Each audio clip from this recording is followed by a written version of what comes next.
마이크 테스트입니다. 하나, 둘, 셋, 하나, 둘, 셋.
자, 여러분들 반갑습니다. 월요일날 7시가 되면은 항상 시작하는 선제국어 771들과 함께하는 힘찬 772 라이브. 자, 오늘도 변함없이 여러분들과 함께 좋은 문제와 함께 시작하도록 하겠습니다. 자, 먼저 저희가 수업 들어가기 전에 한 주 일에 근황 토크 하지 않습니까? 잘 지내셨습니까? 반갑습니다, 여러분들. 눈이 너무 많이 내리고요. 또 너무 추워요. 그래서 정말 감기 조심해야 될 것 같습니다. 오늘 저희 그 소장님이 지금 현장 진행을 못 해주세요. 다리를 다치셨어요. 다리를. 그래서 여러분들 빙판크랙 특히 미끄러질 때 미끄러진 일 없도록 조심하시고, 저희가 이제는 무릎, 연골, 뭐 뼈 이런 게 다 중요한 나이입니다. 그렇기 때문에 여러분들 시험이 다가올수록 더욱더 조심 하셨으면 좋겠습니다. 자, 일주일 동안 어떻게 지내셨습니까? 뭐 무탈하시죠? 저희 같은 경우는 이제 오늘 제가 라이브를 했는데 라이브가 아니라 그 결승선 모의고사를 했는데 벌써 20회차를 지금 들어갔어요. 그러니까 정말 빠릅니다. 그래서 여러분들 결승선 뭐 이제 시작하신 분들도 계시겠지만 지금부터라도 꾸준히 하면 괜찮습니다. 제일 중요한 거는 뭐든지 제대로 하는 거니까 힘 그저 내셔서 여러분께서 열심히 하셨으면 좋겠습니다. 아시겠죠? 자, 그럼 이제 오늘 이제 본격적으로 여러분들과 함께 자, 월요 라이브 시즌 4 문필 달리 계속해서 한번 해보도록 할게요. 결승선을 향해서 속도 올리기, 합격을 향해서 함께 뛰기. 지금 라이브는 계속해서 시간 단축을 목표로 하고 있습니다. 제가 사실은 라이브 시즌 1부터 강조했던 게 문제를 푸는 것도 중요하지만 제일 중요한 게 빠르게 푸는 거다. 시간 단축이 문제다. 라고 이야기를 했습니다. 그래서 우리가 시간 단축을 해서 꾸준히 우리가 훈련을 해야 된다 생각을 하셨으면 좋겠어요. 자, 시간 단축을 위한 훈련을 계속해서 하고 있는데 지난주에 우리가 한 주를 돌아보면 이제 앞으로의 또 일주일을 계획하는 시간으로 오늘을 썼으면 좋겠다. 제가 항상 이 얘기를 하죠. 지난주는 속도의 점검이었어요. 근데 오늘 제가 여러분들한테 꼭 드리고 싶은 말씀이 있습니다. 그게 바로 뭐냐면은 자기 점검의 시간에서 오늘 제가 강조해 드리고 싶은 게 바로 약점에 대한 점검이에요.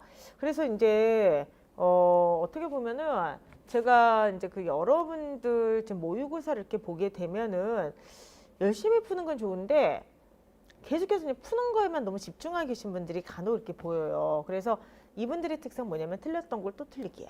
유사한 유형이 나도 또 틀리기. 그렇기 때문에 제일 중요한 거는 자신의 약점 뭔지를 보시고요. 문제를 막 속도에서 푸는 게 무조건 중요한 건 아니에요. 잠깐 멈춤의 시간이 좀 필요하다 생각을 합니다. 자, 2월이 시작된 지금 다들 속도를 내라고 지금 하고 있는데 저도 속도 내는 거를 너무나도 강조하지만 잠깐 멈춤과 그죠 비움의 시간 좀 가졌으면 좋겠어요. 무엇을 멈춰야 되냐? 잠깐 멈추고 내가 지금 제대로 하고 있는지 점검해보고 특히나 나의 약점을 한번 보시고요. 그렇죠?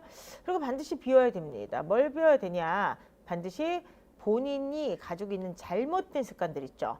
내가 문제를 풀 때 가지고 있는 잘못된 습관들을 다 비우고 새롭게 점검해서 시작하시는 그러한 한 주가 되었으면 좋겠습니다. 자, 그럼 오늘 여러분들한테 바로 문제 들어갑니다. 나의 약점은 무엇인가? 자신의 약점 한 줄, 해결책 한 줄을 빨리 써주시기 바랍니다. 자, 써주세요. 약점 한 줄, 해결책 한 줄 한번 생각을 해서 쓰시기 바랍니다. 2줄 쓰셔야 돼요. 2줄이요. 네. 약점 하나, 해결책 하나 한번 써보시기 바랍니다. 자, 합격한다님께서 먼저 써주셨고요. 자, 희주씨 합격한다님. 자,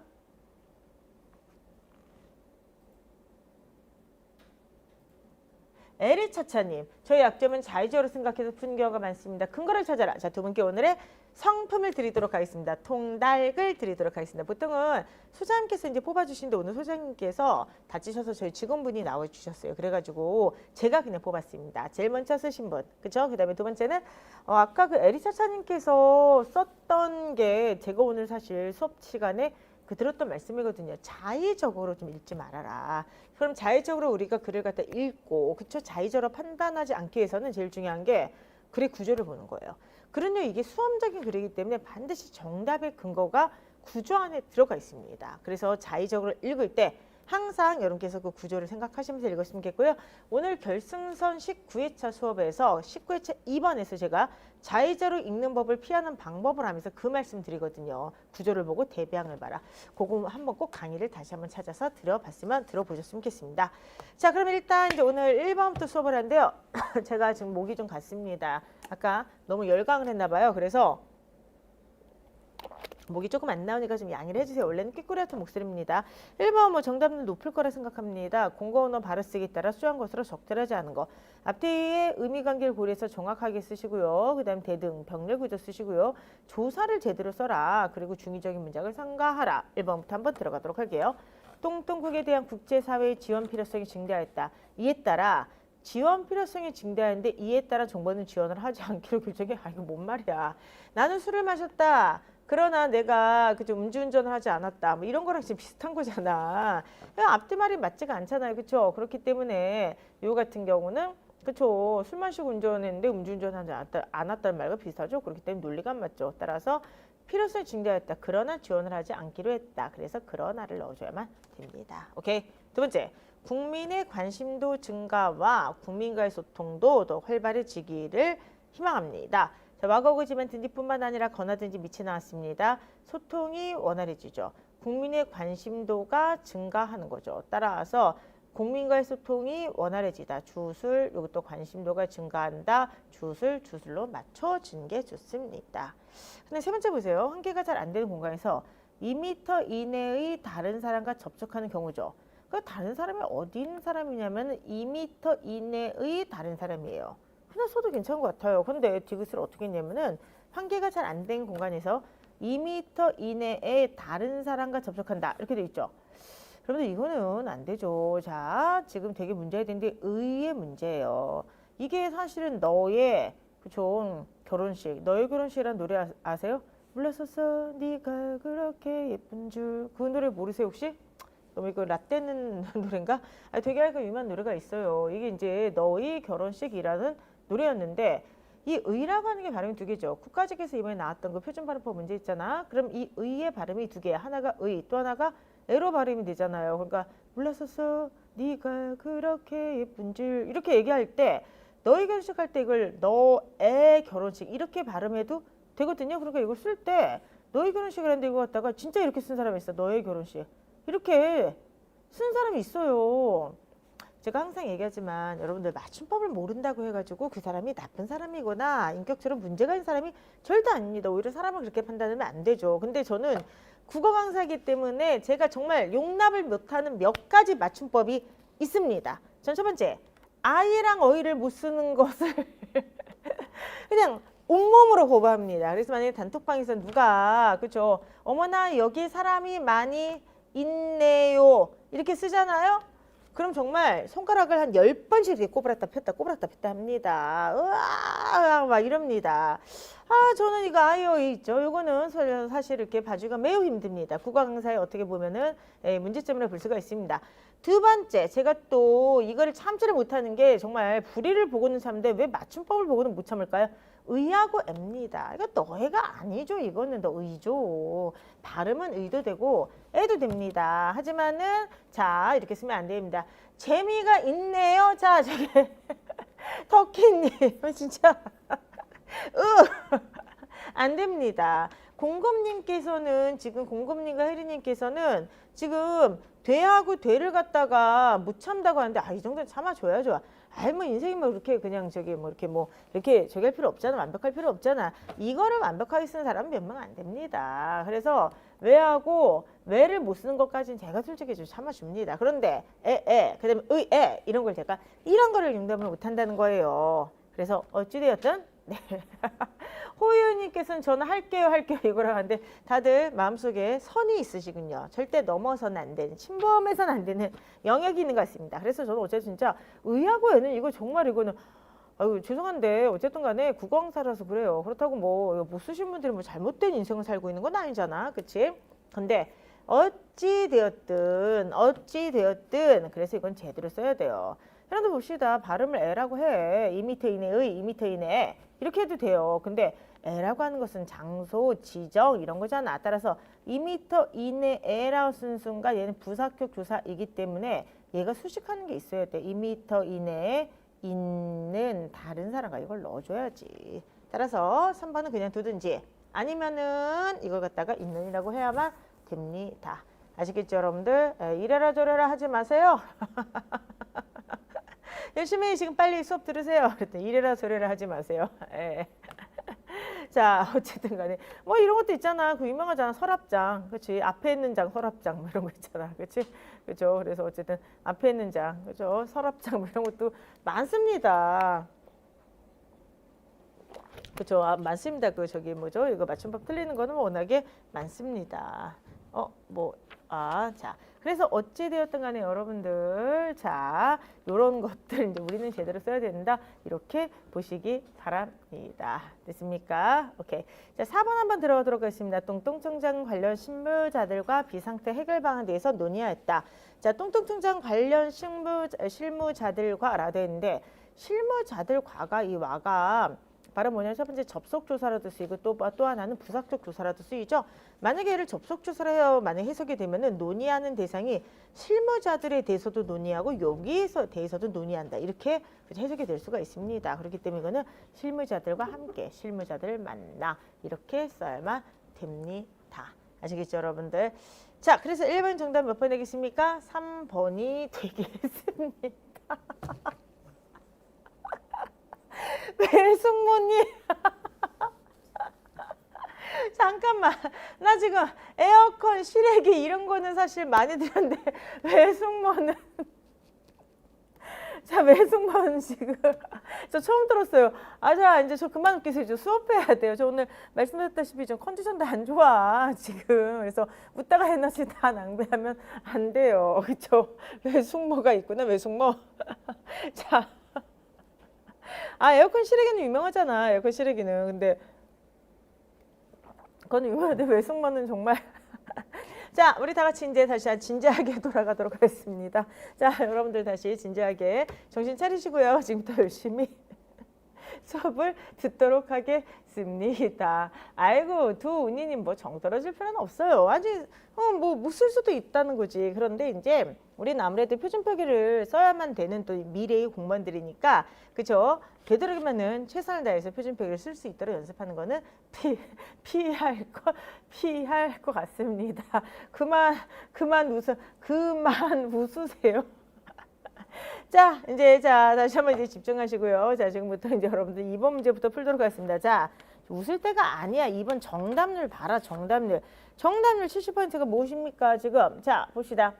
자, 다 같이 이제 우리 진지하게 반성의 시간을 갖도록 하겠습니다. 자, 여러분들 정답률 지금 70%. 이거는 좀 더 올려야 될 것 같습니다. 지금부터 한번 2번 문제를 한번 풀어보도록 하겠습니다. 자, 봅시다. 수력 발전소가 설치되거나, 자, 우리 한번 명제 논리의 기호화를 잘해야 됩니다. 수력 발전소가 설치되거나, 이거 뭐야, 여러분들? 선언. 풍력 발전소가 설치될 예정이다. 이번에 풍력 발전소가 설치되는 경우, 그 다음에 여기 보세요. 얘가 경우 다음에 이렇게 쉼표가 있죠. 그럼 얘가 주 논리 연결사야. 괄호를 전체를 반드시 쳐야 돼요. 자, 괄호 안 치는 사람 마이너스 2점 하세요. 이거는 지력 발전소가 설치되면 수력 발전소도 설치된다. 그 다음에 세 번째, 태양광 발전소가 설치되지 않으면이네요. 그렇죠? 여기 지금 부정이에요. 태양이 설치되지 않으면 지력 발전소가 설치된다. 이렇게 돼 있죠? 그래서 요거 조심하셔야 돼요. not 태양이에요. 태양이 설치되지 않으면 지력이 설치된다. 네 번째, 유지보수 한계로 수력 발전소 설치는 취소한다. 그럼 얘는 뭐야? 수력은 설치되지 않는데 이렇게 기화를 해줘야 되는 거지. 됐습니까? 자, 여기서 우리가 좀 조심해야 될 게 있습니다. 그게 바로 2번인데요. 2번을 다시 한번 써보도록 하면은 A이면 B이면 C 이렇게 이제 쓸 수가 있겠죠. 근데 여러분들 이거 같은 경우는 정말 조심해야 되는 게 얘가 전권이죠. 그럼 후권은 뭐라 봐야 돼? 이 전체를 후권으로 봐야 돼요. 그러면 이게 지금 얘기하는 건 뭐냐면은 A가 참이라는 걸 입증해 봐. 얘가 참이면 무조건 이 전체가 참이야. 이렇게 얘기를 하는 거지. B나 C가 참이라는 걸 얘기하는 게 아닙니다. 그렇기 때문에 다시 한번 A가 참이라는 걸 가져와 입증해 봐. 그러면은 B와 C가 다 참이 아니라 B가 참이면 C가 참이란 이 조건문이 참이야. 이런 뜻이 되는 거예요. 얘가 전권, 얘가 후권이 된다.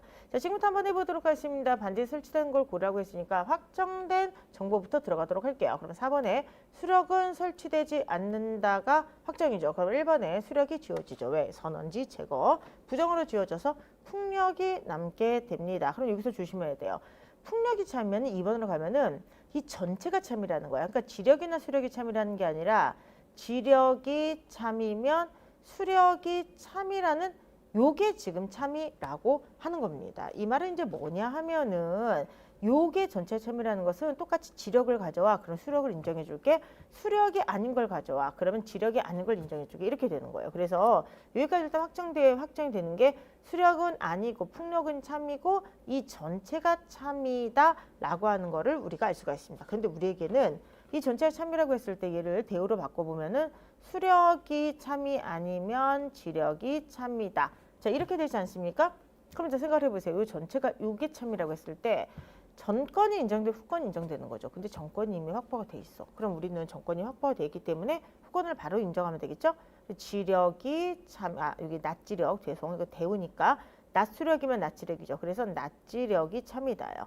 낮지력이 참이면 3번으로 들어가서 대우, 태양광이 참이다. 이렇게 되는 것입니다. 되십니까? 그러면 결과적으로 풍력이 참이다, 태양광이 참이다. 정답 몇 번? 4번이 되는 것입니다. 정답률이 조금 떨어졌다고 하는 건 지금 뭔가 논리를 약간 손을 좀 놓고 계신 분이 좀 있는 것 같습니다.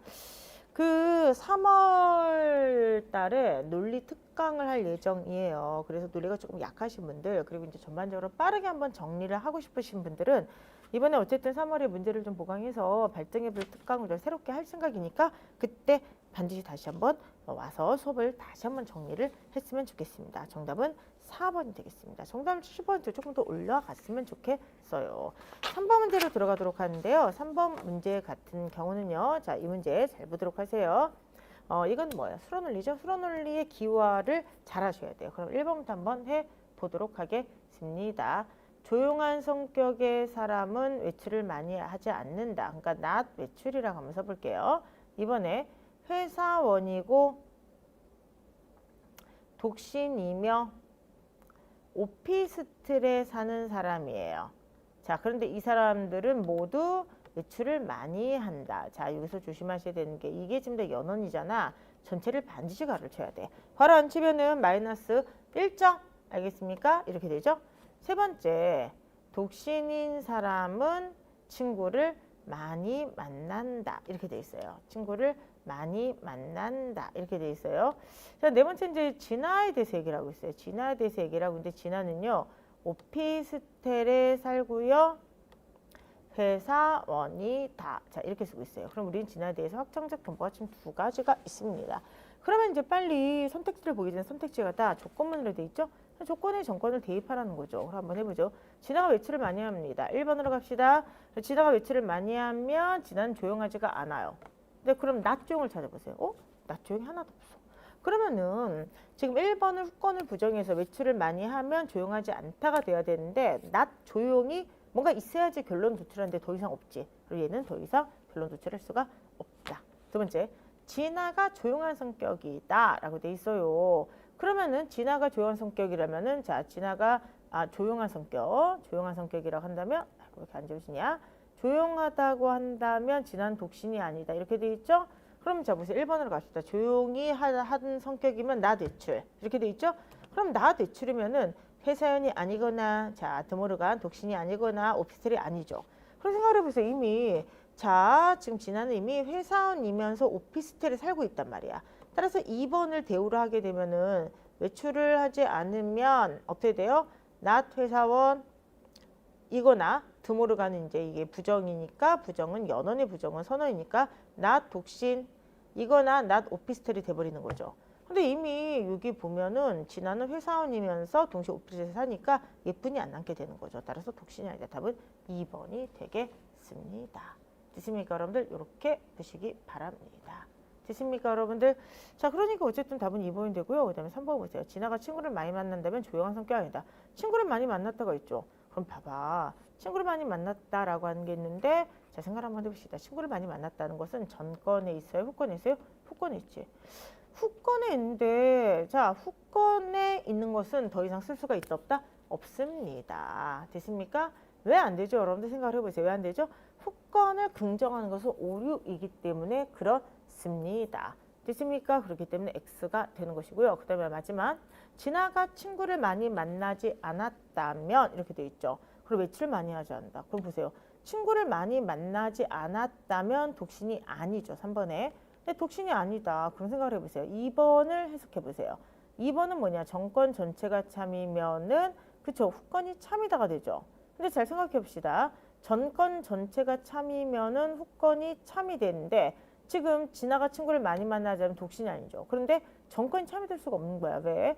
정권이 연원이죠. 연원은 전체가 참여야지 참인데 독신이 아니다가 지금 나왔잖아. 그러니까 더 이상은 그쪽 결론 조치를 안 되는 거죠. 됐습니까?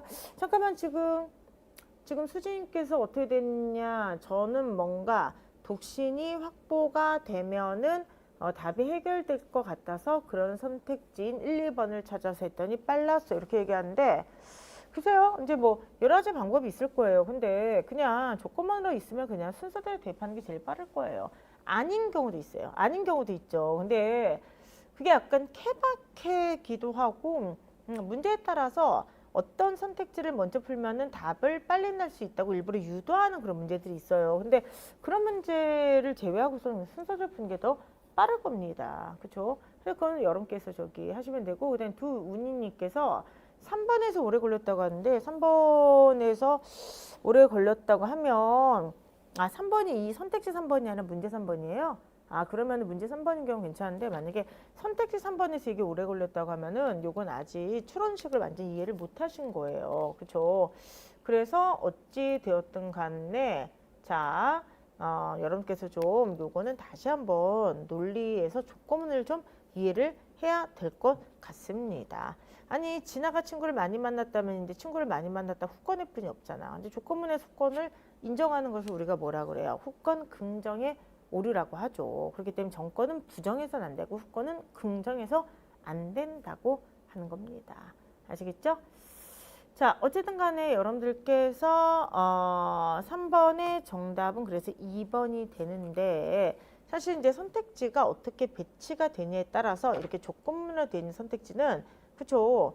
시간을 적게 쓰기도 하고 오래 쓰기도 해요. 근데 문제에 따라서 무엇을 먼저 해야 되냐, 그러니까 4번이나 3번을 먼저 대입해야 되냐 말아야 되냐를 얘기할 때 저는 저번에 수로논리에서 예를 들어서 여기가 모든이면은 어떤을 그쵸 답을 제외하고 해라. 여기가 만약에 모든 어떤이면은 답 같은 경우는 무조건 어떤이니까 모든을 제외해라. 이런 식으로 해가지고 빨리빨리 제외시키는 경우는 괜찮은데 선지가 다르게 조건만으로 돼 있을 때는 확률상 순서대로 푸는 게 더 빠를 수도 있을 것입니다. 어쨌든 간에 그렇게 이제 보시기 바라고요. 자, 그래서 여기까지 우리가 간단히 한번 논리를 풀어봤습니다. 아니 저 1번 문제 풀면서 자 외숙모 아까 누구야? 저 너무 이렇게 뭐 웃게 해가지고 지금 힘을 빼놨어. 힘을 빨리 힘을 주세요. 힘을 주세요. 외숙모 자 힘을 좀 주셔가지고 어쨌든 좀 해야 될 것 같습니다. 요즘 아무래도 이제 목이 좀 많이 가니까 좀 그런데 오늘 좀 목이 안 좋아도 조금 약간 양해를 해주시기 바랍니다. 앞광고 들어가도록 하겠어요. 앞광고 들어갑니다.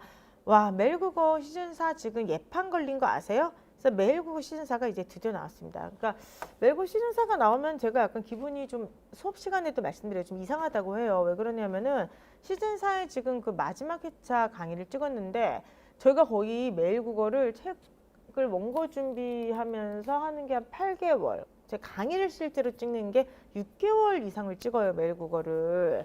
그래서 이거를 업데이트를 시켜서 올려드린 거기 때문에 1년 중에서 어떻게 보면 단일 시리즈로는 가장 긴 강의를 찍고 가장 많은 문제를 만드는 것이거든요.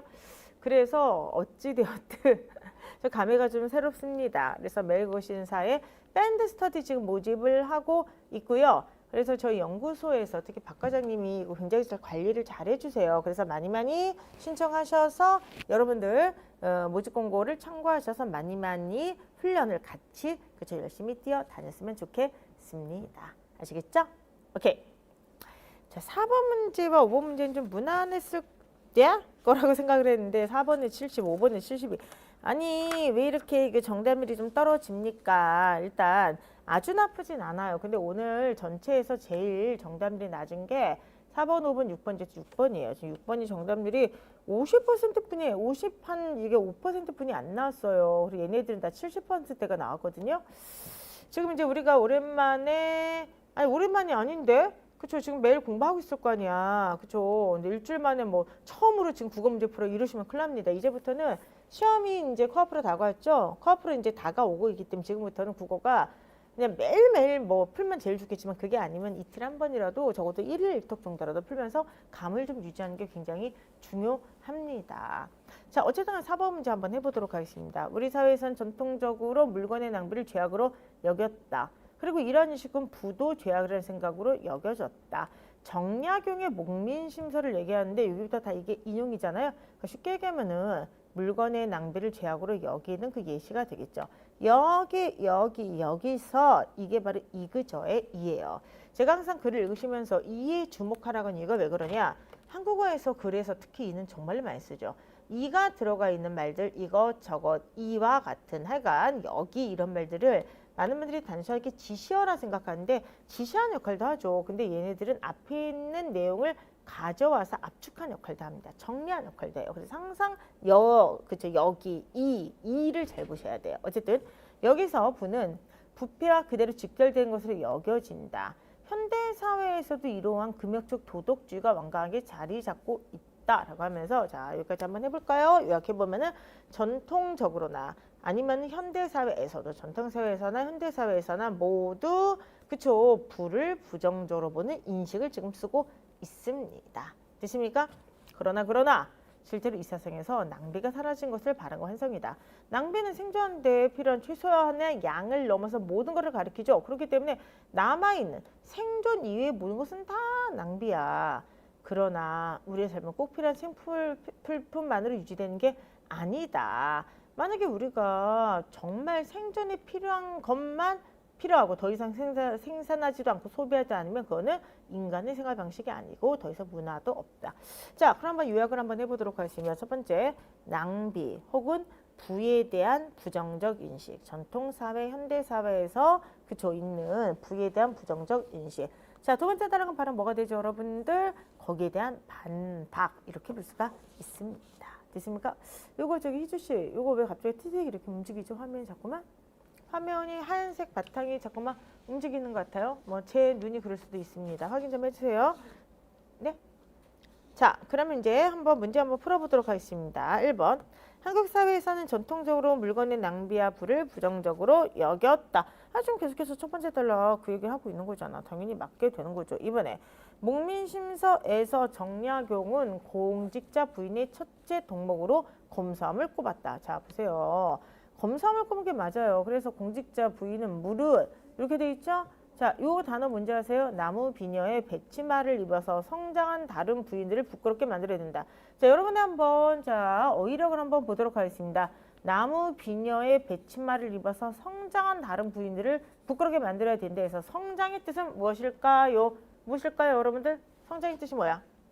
어머나, 철수가 이렇게 성장하다니 그런 성장이에요? 이 성장 뜻이 뭐야? 뭐예요, 여러분들? 맥락을 봐봐. 이 단어를 우리가 실제로 모르는 단어가 나왔을 때 한자를 그쵸 찾아서 우리가 공부할 수가 없잖아. 근데 이 맥락을 보세요. 보세요, 여러분들. 여기서 이게 대비항으로 돼 있는 거 보이세요? 여자가 박물 장수를 불러서 진귀한 비당, 가는 못이 곤배 이런 거 있죠. 이게 뭐야? 굉장히 여기면 사치와 낭비야. 이게 부를 얘기하는 거야. 그리고 얘랑 쌤 대비가 되는 게 뭐야? 나무 비녀에 배치마를 입어라. 그럼 나무 비녀에 배치마는 뭐야? 부가 아닌 걸 얘기하잖아요. 여기가 대비가 되니까. 그러니까 이거를 입어서 성장한 다른 부인들을 부끄럽게 여겨야 된다. 그럼 이때 성장이 뭐야? 위에 이렇게 부티나게 차려입은 다른 부인들이죠. 그러면 단어 뜻을 정확히 모른다고 하더라도 성장 뭐예요? 잘 차려입었다. 이렇게 해석할 수가 있는 것이죠. 성장의 뜻은 계속 이거 깜빡거리죠.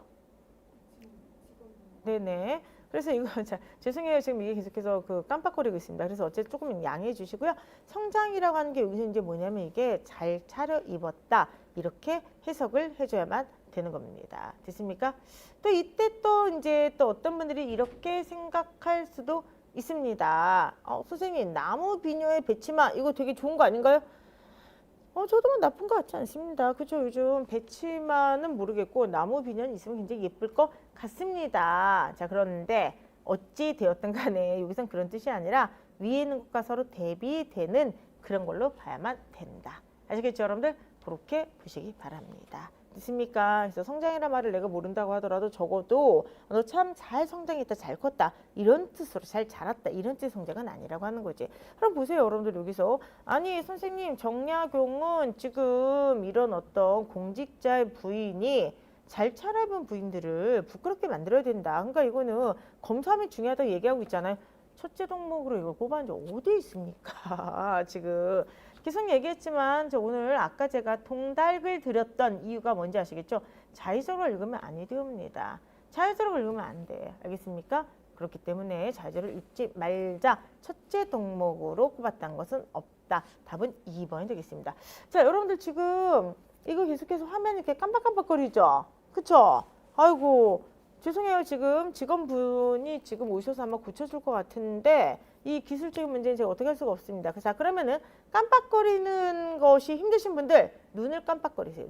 눈을 빨리빨리 이렇게 깜빡깜빡거리시기 바랍니다. 그래서 화면이 깜빡거리는 건지 내 눈이 깜빡거리는 건지 모를 정도까지 깜빡이시기 바랍니다.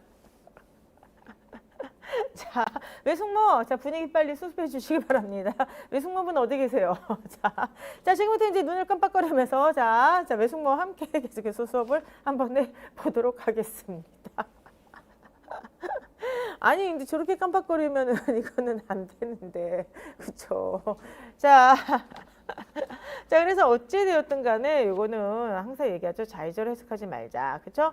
자의적으로 해석하는 거 재심 없는 내용을 절대로 하지 말자. 이렇게 기억을 좀 해두시기 바랍니다. 나머지는 뭐 여러분들 아직도 그런 사고가 남아있고 맨 끝에 문화라고 하는 것은 뭐라 돼 있어요? 그쵸?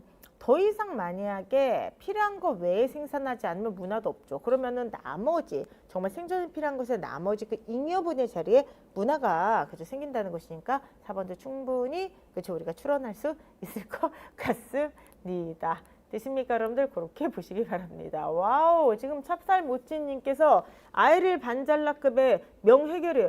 아이를 반잘라급은 저거 아니에요. 저 솔로몬의 저게 아니에요. 저를 솔로몬의 지금 어머 빗대 주신 거예요. 너무나도 감사합니다.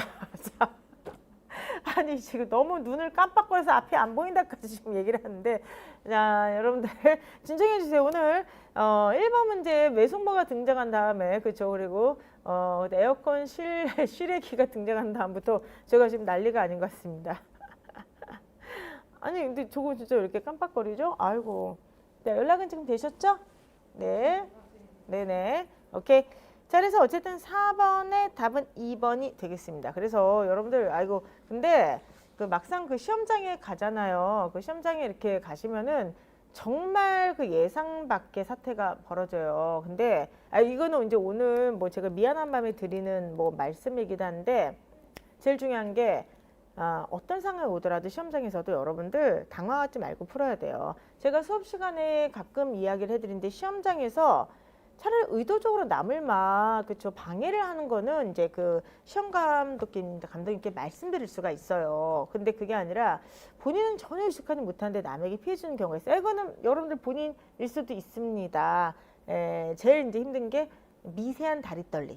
그러니까 이래서 다리를 뭐 바바바박 떨면은 이제 감독관님께 말씀드릴 수가 있거든요. 근데 그 모든 문제의 그 어떤 그 결을 다리 떨린가 하신 분과 모든 문제의 결을 들숨 날숨으로 표현하신 분이 있어요. 문제를 풀다가 막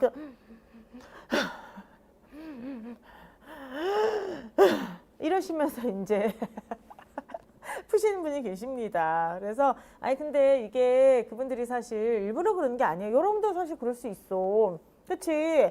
그렇기 때문에 제가 이제 말씀드린 거는 그분들이 물론 이제 인지를 하면 고쳐야 되겠지만은 일부러 그런 건 절대로 아니에요. 그렇기 때문에 어떠한 환경에서도 문제를 풀 수가 있어야 됩니다. 아시겠죠?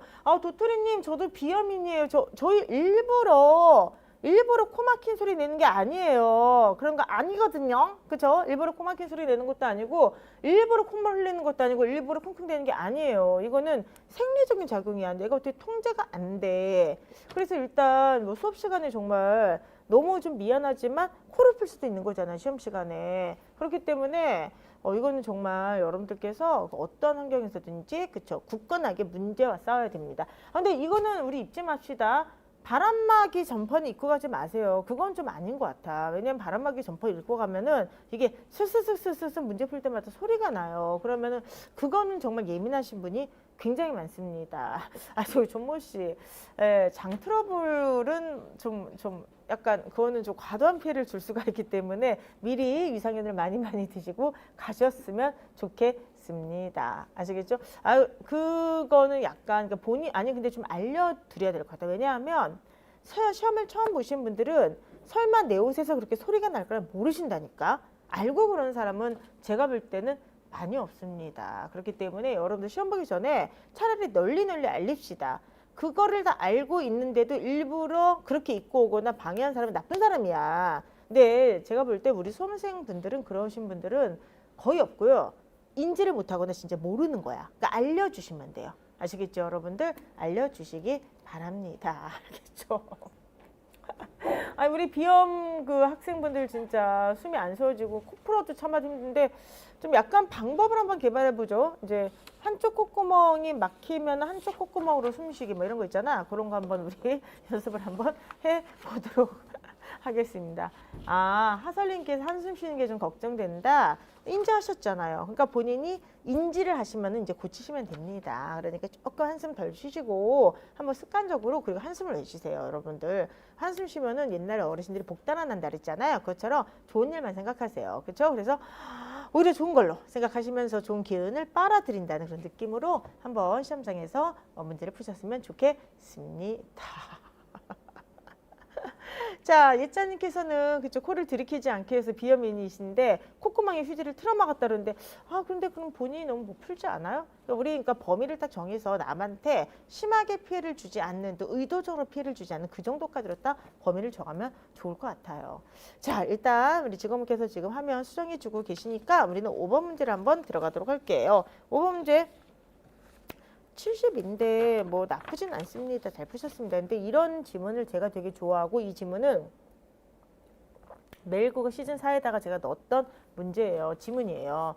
그러니까 이 지문을 왜 좋아하냐. 그러니까 저는 이렇게 가지치기 지문을 되게 좋아해요. 그러니까 그거를 제가 좋아하는 게 아니라 제가 학생들을 많이 이렇게 가르쳐 봤잖아요. 그랬을 때 어떤 학생은 약간 이렇게 논리형의 지문을 읽었을 때 어떤 학생은 약간 쥐어짜기 지문을 읽었을 때 실력이 쑥 오르는 경우가 있는데 약간 공통적으로 읽으면 도움이 되는 게 약간 가지치기 지문들. 그러니까 우리가 내가 어떤 정보를 정리할 때 상위에서 정리해서 그쵸 만약에 이게 이렇게 일반화된 게 있으면 그 다음부터 계속해서 구체적으로 정리가 되잖아요. 근데 이게 계속 가지치기식으로 이렇게 들어가는 거야 글이.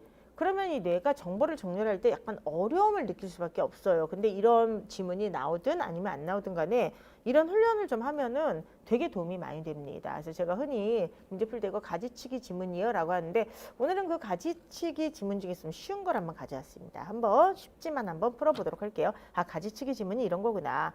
상표의 기능에 대해서 나왔죠. 그래서 여기 혼동 이론이라고 하는 게 나옵니다. 바로 뭐냐면은 혼동을 불러일으킬 때 상표가 보호받아야 된다고 얘기하는 거죠. 그래서 이에 따르면 소위 짝퉁에 해당하는 동종 상품의 경우 얘는 헷갈리니까 상표를 침해했다고 판단할 수가 있습니다. 그러나 상품의 종류가 다르죠. 밑에 보면 이종이라 돼 있어요. 이종 상품의 경우는 혼동을 일으키지 않죠. 그러면은 상표권 침해가 아니다라고 얘기합니다. 자, 첫 번째 이제 나왔습니다. 그러면 여기 첫 번째 혼동 이론에 대해서 나왔죠?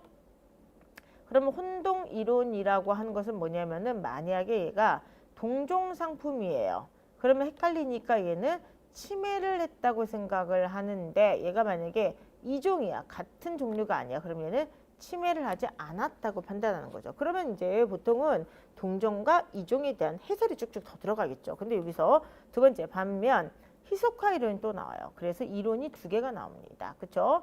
자, 그래서 이렇게 희석화 이론에 따르면 어떻게 되냐 하면은 이종 상품도 침해받을 수가 있다라고 보는 거죠. 그리고 희석화는 기본적으로 이종도 침해를 하는 거야. 다시 여기서 가지치기가 들어갑니다. 다시 가지치기. 그래서 상표 약화에 의한 희석이 있고요. 두 번째 상품 손상에 의한 희석이 있다. 이렇게 얘기를 합니다.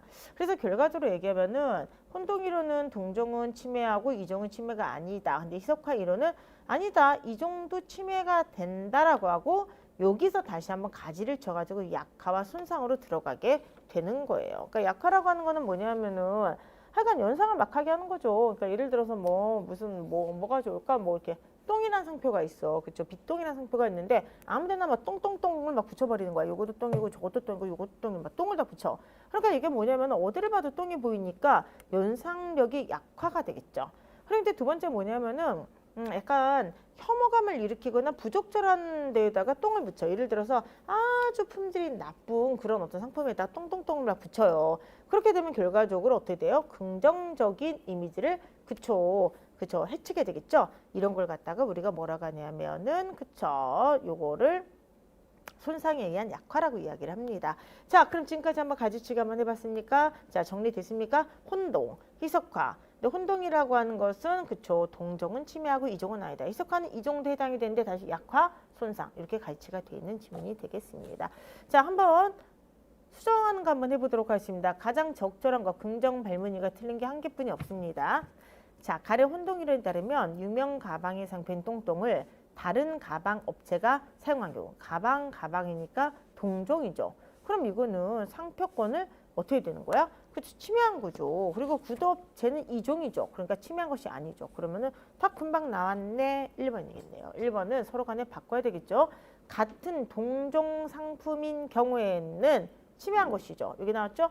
이종이죠. 가방하고 구두는 다른 종류잖아. 그럼 침해한 것이 아니라고 보는 것입니다. 됐습니까? 그 다음에 이후 후자의 경우 구두업체가 만약에 자 구두의 업체가 가방의 상표를 사용한 경우는 이것을 사람들이 혼동하지 않기 때문이다. 반면에 희석화 이론에 따르면 이종도 무조건 그쵸 침해한 거죠. 왜?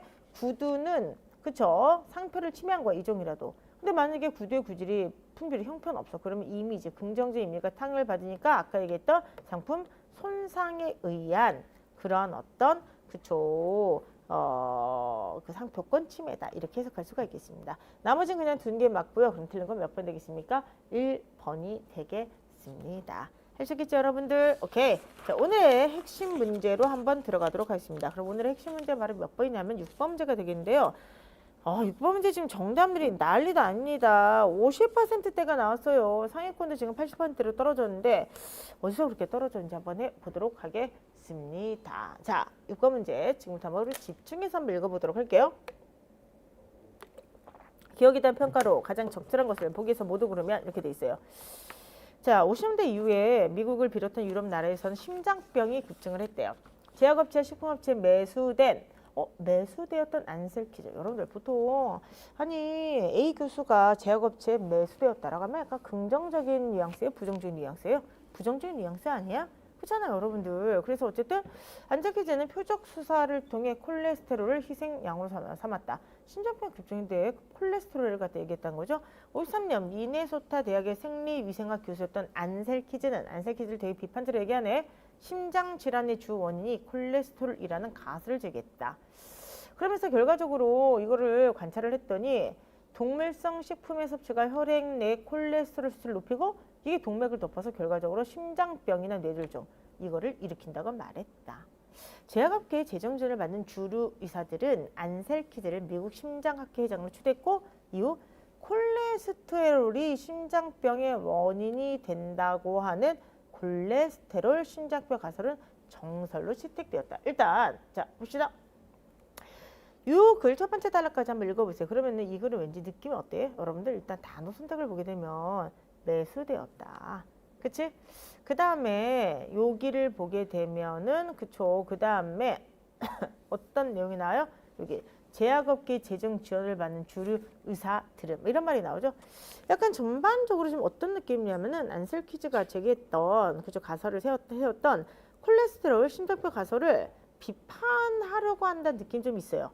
근데 물론 우리가 자의적으로 읽으면 안 되니까 읽어봐야 되죠. 그래서 결과적으로 기억은 뭐냐면은 콜레스테롤이 심장병 원인이 되었다 이거죠. 근데 1970년대 심장병의 발병 원인을 연구하던 A는 콜레스테롤 심장병 가설은 부분적 진술로 포장된 가설에 불과하다며 제약업계 로비에 의해서 주류 학설을 잡았을 뿐이다 라고 해서 비판하게 된 거예요. 그럼 자 봅시다. 기억이라고 하는 건 바로 뭐냐면 콜레스테롤 심장병 가설이죠. 그렇죠? 그럼 이게 뭐야? 얘가 얘의 원인이 되었다는 것이죠. 근데 여기에 대해서 A 교수는 뭐 하고 있는 거야? 야, 너 제약업계 로비 때문에 너 이런 얘기 했잖아. 이 약 많이 팔리게 하려고 그 로비에 네가 매수된 거잖아. 하면서 A 교수는 여기에 대해서 비판을 한 거예요. 근데 비판을 한 게 뭐냐면은 로비에 의해서 학설에 자리 잡았다. 그러니까 얘는 이거 뭐냐? 야, 얘는 여러 가지 실험적 가설로 입증된 게 아니라 로비에서 그냥 학설로 자리 잡았을 거예요. 자리 잡은 것에 불과해. 지금 로비 학설이다. 이렇게 얘기를 하고 있는 것입니다. 됐습니까? 자, 그럼 한번 평가에 대한 것으로 적절한 거 한번 찾아보도록 하겠습니다. 봅시다. 콜레스테롤 수치가 낮은 우울증 환자일수록 자살 위험이 높아요. 라고 얘기했다고 합시다. 여러분들 이거 어떻게 이거를 봐야 되죠? 한번 잘 생각을 해봐. 지금 여기서 얘기하는 것은 콜레스테롤과 심장병의 관계죠. 근데 콜레스테롤과 심장병의 관계인데 지금 이 사람은 가에서 뭐라고 하지? 선생님, 콜레스테롤 수치가 우울증과 굉장히 관련이 높아요. 그럼 뭐야? 논점이 이탈된 거지. 그래서 무슨 말이냐면 일탈된 거죠. 이게 무슨 말이냐면은 여기에 있는 제시문이 참이라고 해도 그쵸? 만약에 콜레스테롤 그다음에 심장병 가설이 참이라고 해도 콜레스테롤과 우울증 간의 상관관계를 우리가 증명할 수가 없잖아. 이거 참인지 거짓인지 확정할 수가 없는 거죠. 그렇기 때문에 얘는 뭐가 돼? 정확히 시죠? 무관이죠. 중립이죠. 됐습니까? 그래서 이거는 아니게 되겠습니다. 그럼 나머지 세 개를 한번 보도록 하겠습니다. 첫 번째, 콜레스테롤 수치가 높은 사람들의 심장마비 사망률과 콜레스테롤 수치가 낮은 사람들의 심장마비 사망률이 유사하다. 그럼 봐봐. 콜레스테롤이 심장병의 원인입니다. 이렇게 얘기하는데 뭐라고 하냐면은 아니 그게 높든 낮든 아니 결과적으로 그 발병과 사망률 유사합니다. 그럼 뭐야? 얘가의 원인이라는 게 아니잖아. 반박하는 거지. 반박이니까 약화가 돼버리는 거죠. 됐습니까? 세 번째. 자, 나쁜 콜레스테롤 알려진 LDL 콜레스테롤이 결과적으로 심장 질환과 연관이 있어요. 지금 여기서 얘기하는 게 콜레스테롤이 심장병의 원인이 된다. 서로 연관이 있다는 것인데 연관이 있다는 것을 갖다가 구체적으로 입증하는 거잖아. 입증이니까 강화가 됩니다.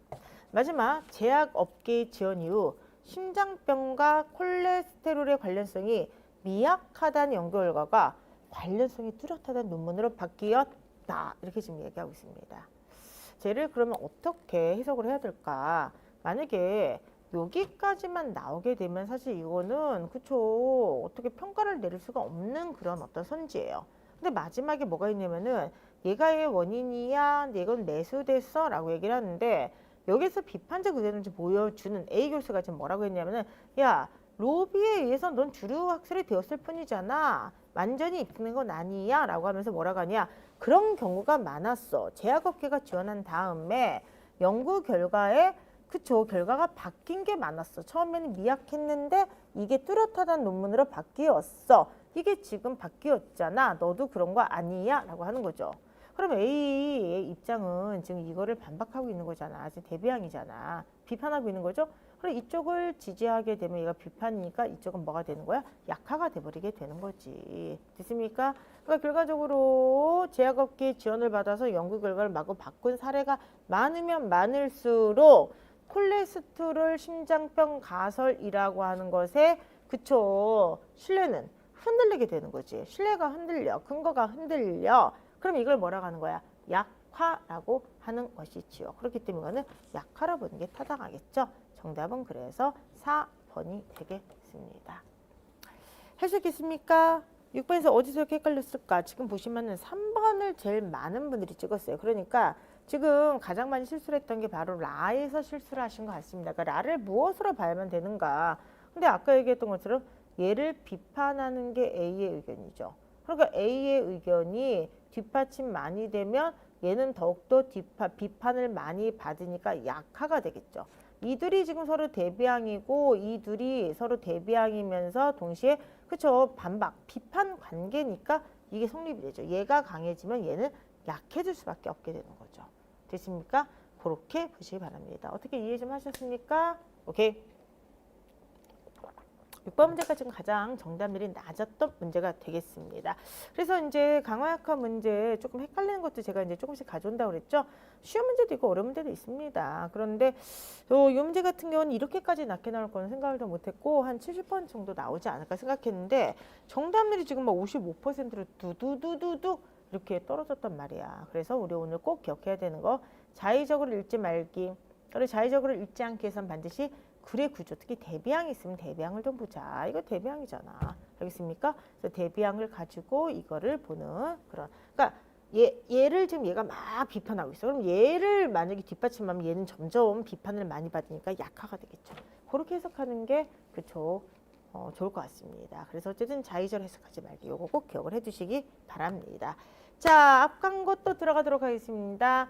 파이널 특강이 준비가 되고 있어요. 그래서 3월 달에 3번의 특강을 하게 되죠. 그래서 여러분께서 그 4월 4일 날 국가지 시험 보기 전에 이것만은 꼭 듣고 갔으면 좋겠어요. 3월 9일 날 발등해볼 논리 특강이 있고요.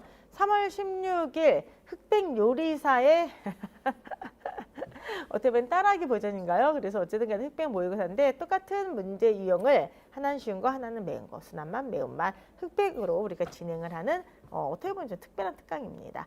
그리고 이제 마지막으로 여러분들한테 제일 필요할 것으로 생각이 돼서 파이널 시간 단축 모의고사 총 2회를 우리가 한번 보도록 하는데 아직 그 시간 같은 게 완전히 확정은 되지 않은 것 같아요. 그래서 카페 공지를 통해서 좀 확인을 좀 해 주셨으면 좋겠습니다. 아, 이게 라이브 때 할지 오후에 따로 이렇게 할지 그런 걸 아직 저희가 확정을 완전히 못해서 이건 학원하고도 상의를 해야 되거든요. 시간이 아직 좀 남아 있으니까 조금만 좀 기다려 주시고요. 조만간 확정해서 확실하게 알려드리도록 하겠습니다.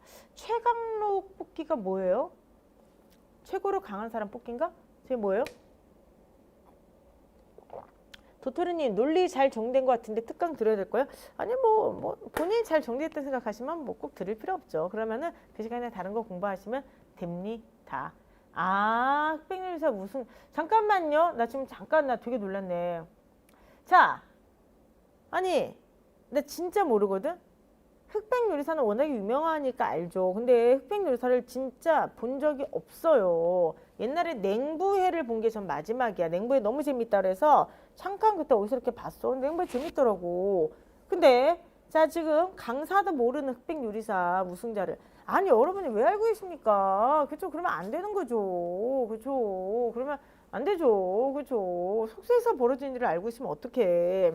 저는 저희 딸이 흑백요리사를 되게 좋아해. 그래서 맨날 얘기하고 거기 뭐 요리집을 가고 싶다. 특히 뭐 흑요리사 뭐 이런데 뭐 어디 근데 예약이 안 된대. 친구들이랑 가려고 했는데 그래서 이제 알게 된 거예요. 그래서 여러분들 어쨌든 간에 제가 지금 뭐라고 하는 건 아니고요. 어쨌든 간에 우리가 합격할 때까지는 속세에 대한 인연을 어느 정도 좀 여러분들이 끊으셨으면 좋겠어요. 아시겠죠? 냉부회가 무슨 2014년에 시작했어. 진짜? 아니 설마 냉부회가 2014년이면 10년 전인데요? 어머, 냉부회 나는 봤지. 냉부회 조금 봤어요. 아, 저는 아시겠지만 저는 텔레비전을 거의 안 보고 1년에 텔레비전 2-3번 정도뿐이 안 틀어요. 근데 어머나 웬일이야. 설마 14년 아니겠지. 설마 냉부회 너무 재밌었어요. 저는 그때 한 2-3번 봤나? 이렇게 봤는데 아, 이렇게 하는 거구나. 하여간 그랬습니다. 자, 어쨌든 간에 지금 보시면은 지금 막 여러분들 뭐 난리가 났습니다. 저 더글로리도 안 봤어요. 저도 안 봤어요. 자, 그리고 여기저기 엄청 나와요. 막 이러시는데 네, 알겠습니다. 그럼 오늘부로 우리가 이제 합격할 때까지 속세의 인연을 좀 끊고 여러분께서 가셨으면 좋겠습니다.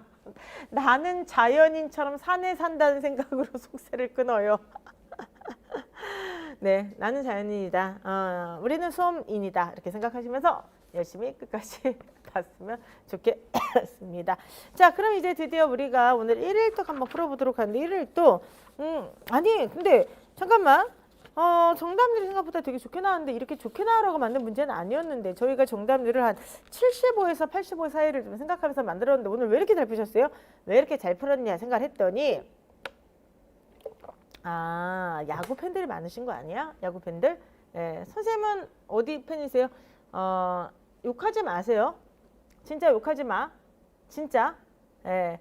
저는 프로야구가 매일 한다는 거를 몇 년 전에 처음 알고 너무 충격을 받았던 사람이에요. 진짜. 예. 잠실 쪽을 지나갔는데 차가 엄청 막혔나? 그래서 오늘이 무슨 날이냐 그랬더니 프로야구를 한대. 그래서 프로야구를 하냐? 그러면 이제 제 생각엔 특별한 날이니까 차가 막히는구나 이렇게 생각을 한 거예요. 그랬더니 얘기를 하다가 그럼 오늘은 뭐 무슨 날이길래 프로야구를 했더니 갑자기 되게 놀라면서 매일 한대.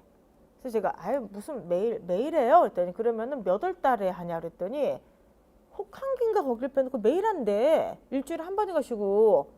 근데 저는 좀 이해가 안 된 거예요. 왜냐면 그 전에 저 아는 지인이 프로야구 표 구하기 되게 힘들다고 막 그랬던 적이 있었거든요. 그런데 왜 매일 하는데 표 구하기가 힘들어 그랬더니 매일 하는데도 표를 못 구한다는 거야. 와, 그래서 저는 너무 충격을 받았어요. 일단 매일매일 그라운드에 서시는 그 야구 선수분들도 너무 대단하고, 그리고 두 번째는 나를 빼놓고 온 세계 사람들이 저렇게 재밌게 놀고 있구나 이걸 생각해가지고 너무 놀랬던 기억이 있습니다. 아니 그럼 맨날 야구를 보는 거잖아. 그러면은 매일 야구를 보는 게 그게 재방송을 보는 게 아니라 맨날 생방송을 본다는 거잖아요. 와, 장난이 아니다 지금. 그쵸? 자, 거기 지금 국까지 끝나고 얼른 직관 가고 싶어요 라고 하셨는데, 네, 꼭 빨리 끝나서 학교 가셔서 가시기 바라고요. 그래서 그쵸? 그래서 지금 저기님도 그러네. 뿌우님도 나도 몰랐다 그러잖아. 되게 충격받았죠. 그래서 저 정말 이렇게 충격받았습니다. 자, 근데 여러분 생각해보세요. 어쨌든 간에 합격하신 다음에 매일 야구를 보시든 뭐 아니면 하루에 2번 보시든 상관이 전혀 없습니다. 합격할 때까지는 야구도 좀 끊으시고요. 지금부터 저와 함께 열심히 야구에 대한 글을 좀 읽어보셨으면 좋겠습니다. 자, 다들 어디 편이세요? 금지! 안 돼. 그러면 이제 여기서부터 편가르고 난리가 납니다. 난리가 납니다. 자, 각자 소속 팬들을 얘기하는 거 금지. 하나 끝. 그래서 끝. 안 됩니다. 아시겠죠? 자, 그럼 지금부터 7번부터 10번을 한번 보도록 하겠습니다. 끝. 됐습니까? 네. 참고로 저희 집은 LG. 자, 7번부터 10번 지금부터 저희 딸이 야구 팬이거든요. 읽어보도록 하겠습니다. 자, 읽어봅시다. 절대적이라고 할 수는 없어도 많은 스포츠 종목에서 왼손잡이가 유리하다. 예를 들어서 만약 야구 선수 10명 중 1명만이 왼손잡이라고 해보자. 그러면 9명의 오른손잡이 선수가 1명의 왼손잡이와 만날 확률은 낮지만 왼손잡이는 늘 오른손잡이와 만나기로 한다. 무슨 말이냐면은 우리가 낯선 문제를 보게 되면 되게 당황하잖아. 근데 항상 익숙한 문제를 보면 푸는 패턴을 우리가 익게 되는 거죠. 그렇기 때문에 왼손잡이는 항상 오른손잡이를 보니까 상대방을 잘 알아 패턴화시킬 수가 있는데, 오른손잡이는 왼손잡이가 낯설 수밖에 없다. 그러니까 왼손잡이가 유리하다라고 하게 되는 겁니다. 야구팀을 꾸리는 감독은 능력이 뛰어난 선수를 뽑으려고 할 것이 분명하다. 그런데 개인의 능력만을 기준으로 뽑으면 이 세상에는 모수가 뭐가 더 커요? 당연히 오른손잡이가 더 많죠. 그러니까 개인의 능력이 뛰어난 선수도 오른손잡이가 더 많아지게 됩니다. 그러니까 전체 인구가 90%가 오른손잡이야. 그러면은 야구 선수들 중에서도 어떻게 되겠어요? 평균 구성비도 이렇게 될 수밖에 없죠. 결국 10명 중 9명이 오른손잡이인 팀이 만들어지니까 오른손잡이 집단이 표본이 크기 때문에 뛰어난 선수가 나올 확률도 크게 되겠죠. 됐습니까? 그러나 야구팀 전체 승률과 성적은 개인의 실력을 단순하게 합한 게 아니죠. 예를 들어서 모든 팀의 투수가 오른손잡이인 경우에는 한 팀에 왼손잡이가 등장하면 어떻게 돼요? 이 팀이 상대적으로 유리하죠. 왜? 오른손잡이는 왼손잡이를 처음 봐. 그러니까 왼손잡이 투수가 한 명이라도 오면은 이러한 투수와 연습을 하지 못했던 타자들이 당황하게 되겠죠. 그러니까 결과적으로 그쵸, 승률이 낮아질 거 아니야. 따라서 야구팀 감독은 왼손잡이 선수를 늘려서 이런 어떤 이런 불확실한 상황을 해소하려고 하겠죠. 결국 같은 실력이면 왼손잡이 선수의 가치가 높고, 결국 오른손잡이 선수가 많은 팀의 감독은 다음에는 왼손잡이를 더 많이 뽑게 된다. 아, 그렇구나. 실제로도 야구팀에서는 왼손잡이 비율이 주변에서 볼 수 있는 왼손잡이 비율보다 더 높다. 이렇게 설명합니다. 됐습니까? 이와 달리 왼손잡이가 정말 유리한 종목이 있습니다. 그게 바로 뭐냐면 바로 배드민턴이에요. 야구나 축구에서 사용하는 공은 완벽한 대칭을 이루니까 완벽한 대칭을 가진 공을 오른손으로 던지든 왼손으로 던지든 차이가 없죠. 자, 그런데 배드민턴 셔틀콕은 대칭이 아니죠. 대비가 여기 있네요. 이 셔틀콕은 앞쪽에 코르크로 만드는 머리 부분이 그 뒤쪽에, 어머나 이게 오리나 거위 깃털이었구나. 나 뭔지 몰랐어. 진짜 오리나 거위 깃털인 것 같아요. 얘네들 깃털 16개를 감아서 만든 날개가 있는데 셔틀콕이 앞으로 나가면서 공기와 마주하게 되고 특정 방향으로만 회전 운동을 하게 된다라고 이야기를 하고 있습니다. 깃털 방향 때문에 왼손잡이가 셔틀콕을 치게 되면은 오른손잡이가 칠 때보다 회전 운동이 덜 일어나게 되는데, 자 보세요. 왼손잡이가 치면은 회전이 덜 일어나게 되는데 운동 에너지는 앞으로 나가고자 하는 병진 에너지와 회전 운동 에너지를 갖게 되죠. 그러니까 전체 운동 에너지가 병진 에너지 앞으로 가는 것 플러스 회전이 돼버리니까 자, 전체 운동 에너지가 일정하다고 할 때 회전 운동 에너지가 줄어들면 병진 에너지가 올라갈 수밖에 없죠. 총합이 일정하니까. 그러니까 결과적으로 얘기하면은 왼손잡이 선수는 회전 운동을 덜 일으키게 되기 때문에 병진 에너지 쫙 뻗어가는 힘이 커지게 되겠죠. 따라서 셔틀콕의 속도는 왼손잡이가 병진 에너지가 더 세지기 때문에 더 빨라지겠죠. 틀린 건 4번이네요. 결국 야구에서 왼손잡이가 유리한 것은 드물기 때문에 그런 거죠. 그리고 배드민턴에서 왼손잡이가 유리한 거는 공의 구조가 왼손잡이한테 유리하도록 병진 에너지를 더 갖게 만들기 때문에 그렇습니다. 재밌었나 봐요. 굉장히 쉽게 읽으셨던 것 같습니다. 자, 이 글에서 추론한 내용으로 가장 적절한 것은 무엇인가 한번 해보도록 하겠습니다. 1번, 왼손잡이 야구선수는 오른손잡이 야구선수에 비해 커브공을 구사할 가능성이 더 크다. 여러분들 커브라고 하는 게 회전이잖아. 근데 계속해서 얘기하지만 야구공은 완벽한 대칭이기 때문에 왼손으로 던지든 오른손으로 던지든 그쵸, 비슷하다, 똑같다. 그렇기 때문에 X가 되겠습니다. 두 번째, 전체 운동 에너지가 일정할 때 회전 에너지와 병진 에너지 합이 운동 에너지가 되니까 자, 얘네들은 서로 비례하겠어? 반비례하겠어? 반비례하겠죠. 회전 운동 에너지가 줄어들면 병진이 커지게 되니까 자, 왼손잡이가 셔틀콕을 치게 되면 얘가 줄어든대. 그러니까 당연히 앞으로 쭉 뻗게 되면 병진이 커지게 되겠죠. 그러니까 얘가 줄어들면 얘가 높아지게 되는 거니까 늘어나게 되는 거니까 이거 같은 경우는 그저 반비례라고 하는 게 맞죠. 그래서 2번도 X가 되겠습니다. 세 번째, 야구팀에서 왼손잡이가 차지하는 비율은 전체 인구에서 왼손잡이 비율보다 더 높다. 맞습니다. 왜냐하면은 전체 인구에서 왼손잡이 비율은 모수가 큰 데서의 일부니까. 근데 야구팀에서는 일부러 승리를 위해서 가려서 뽑는 거잖아요. 그래서 실제로 왼손잡이 비율이 더 높다. 답은 3번이 되겠죠? 네 번째, 능력만을 기준으로 할 때 야구팀에서 오른손잡이보다 왼손잡이 선수의 비중이 높아질 가능성이 크다. 아니죠. 능력만을 기준으로 하게 되면 절대 모수에 따른 비율이 돼버리니까 야구팀에서는 당연히 그쵸, 전체 모수가 오른손잡이가 더 높으니까 많으니까 얘가 더 높다고 나와 있죠. 그렇기 때문에 답은 3번이 되겠습니다. 자, 우리 8번 문제 아까 풀면서 나왔죠. 이거는 X가 되고요. 나머지는 자, 다 원래가 맞습니다. 그렇기 때문에 왼손잡이가 더 빠르다. 정답은 4번이 되겠습니다. 인증도장 있습니다. 힘들 때 위로가 되는 나만의 소울 푸드는 소주 이런 거 넣지 마세요. 그러면 이거 뭐 이렇게 뽑겠습니까? 그쵸? 이런 거 넣지 마시고요. 힘들 때 위로가 되는 나만의 소울 푸드는 뭐가 있을까? 전 오늘 저녁에 나 또 이러면 안 되는데 큰일 났어. 이제 또 입이 터지기 시작했어요. 그래서 통닭도 있고요. 저 오늘 저녁에 뭐 먹었을까?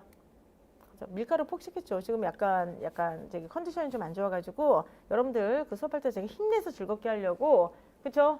예. 근데 김밥만 먹으면 되잖아. 근데 왜 거기다가 떡볶이를 먹는 걸까? 그럼 떡볶이만 건져 먹으면 되잖아. 근데 왜 김밥을 떡볶이 국물에 찍어서 먹을까?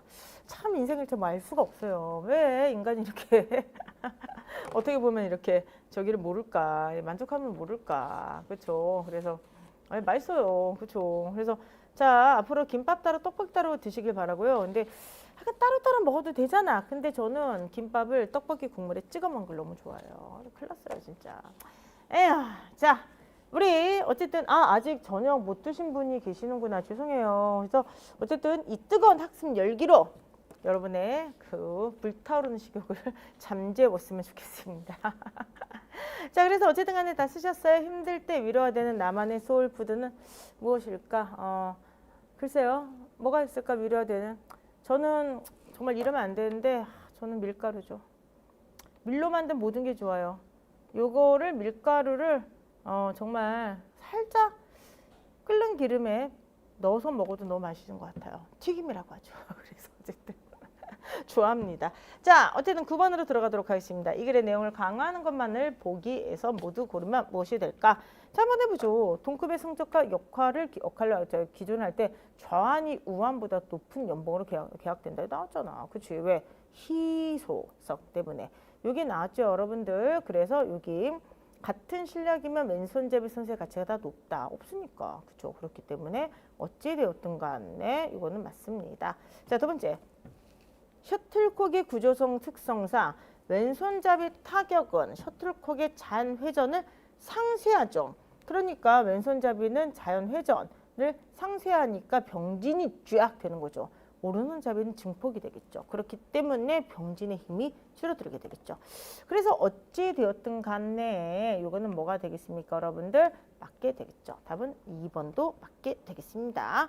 마지막 3번 한번 해보도록 하세요. 왼손잡이와 오른손잡이의 차이는 뇌의 기능 분화뿐만 아니라 사회적 관계에 영향이 형성된다.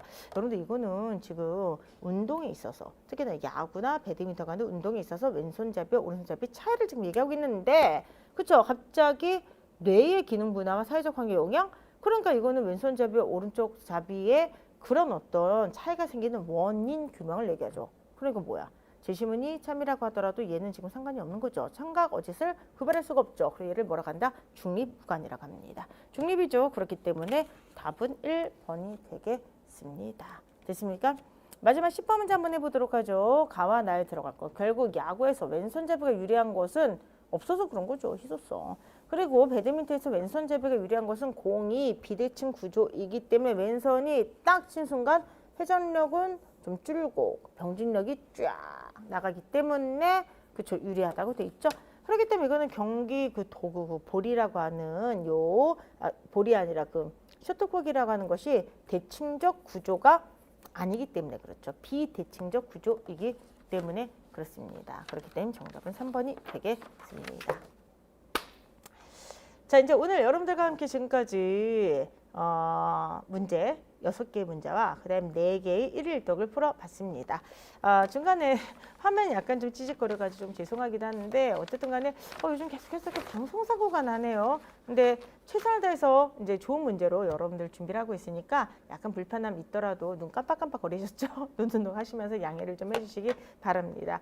지금 이제 우리가 벌써 1월이 다 가고 2월이 시작됐어요. 2월이 시작되면서 좀 생각이 좀 많아지는 것 같습니다.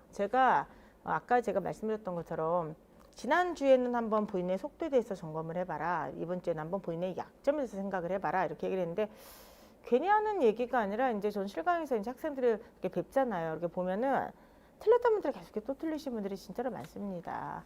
그래서 우리가 2월을 시작하는 지금 다시 한번 멈춤의 시간과 비움의 시간을 좀 가져야 되지 않을까 생각을 해요. 다만 이거는 공부를 열심히 하고 계신 분들, 시작한 지 얼마 안 되신 분들이나 아직 비울 게 없어. 그분들 빨리 채워 넣으세요. 그래서 빨리 채워내야 되고 공부 양이 어느 정도 되시고 그다음에 이제 이게 결국 양질 전화거든요. 양이 어느 정도 이렇게 쌓아서 이 무게감이 생길 때 이게 질적으로 바뀌는 거야. 그러면서 속도도 있는 거야. 어느 정도 중량감이 있어야지 공부는 속도가 나요. 근데 중량감이라는 것은 사실은 무식하게 어느 정도까지 쏟아놓는 공부의 양이에요.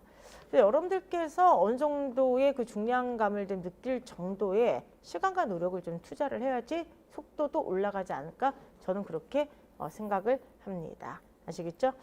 지금 2월에 출발을 외숙모로 시작했어라고 하는데 그래도 어쨌든 여러분들 만나면서 저도 힘을 받고 우리가 서로 간의 긍정적 에너지 그쵸? 웃을 일이 별로 없잖아. 근데 어쨌든 간에 서로를 보고 이런 채팅창을 통해서 나만 지금 우리 힘들게 공부하는 게 아니구나 이걸 좀 느끼시고 또 가끔 가다가 실없는 농담도 하고 이러면서 힘을 좀 받으셨으면 좋겠습니다.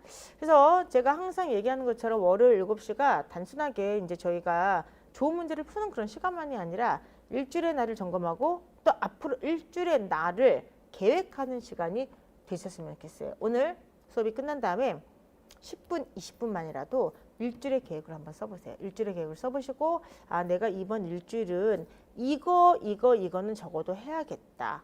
이런 식으로 자기 다짐을 하시면서 일주일을 버텼으면 좋겠습니다. 결국은 제일 중요한 게 내가 해야 될 일을 얼마만큼의 시간을 쏟아서 하느냐는 그 중량감을 만드셔야 돼요. 느끼셔야 됩니다. 그래서 그러한 것이 모았을 때 틀림없이 양질 전화가 일어날 것이라고 생각을 합니다. 여러분들 이번 한 주도 건강하게 보내시기 바라고요. 빙판길 정말 조심하셔야 돼요. 넘어지지 않도록. 특히 감기 걸리지 않도록 조심하시고요. 우리 일주일 동안 열심히 또 각자들에서 힘차게 공부한 다음에 다음 주 일요일 날 7시에 또 만났으면 좋겠습니다. 여러분들 즐겁게 지내세요. 할 수 있습니다. 믿으시고 열심히 공부하시기 바랍니다. 안녕. 다음 주에 봬요.